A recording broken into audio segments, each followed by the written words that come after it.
Inspire Awards by Manok. Hello, in this audio I am going to discuss about our project.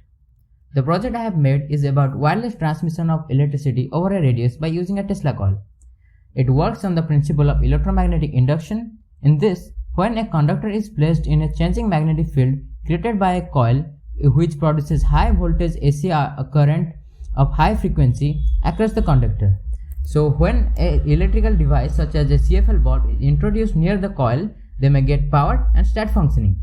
Now, the problems addressed. The project will help reducing the power loss which takes place during the wire transmission. Unlike the wired cables, it does not get affected by the natural calamities such as cyclone, thunderstorms, etc. The electricity would be greatly saved by using Tesla coils.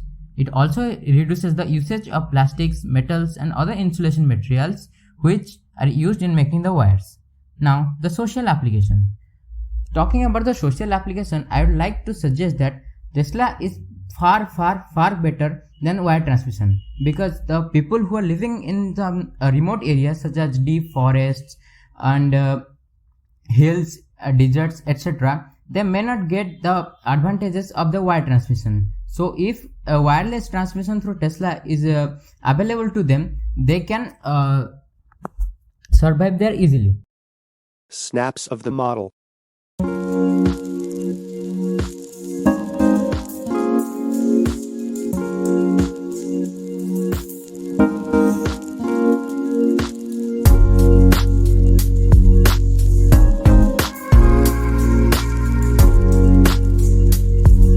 Thanks for watching.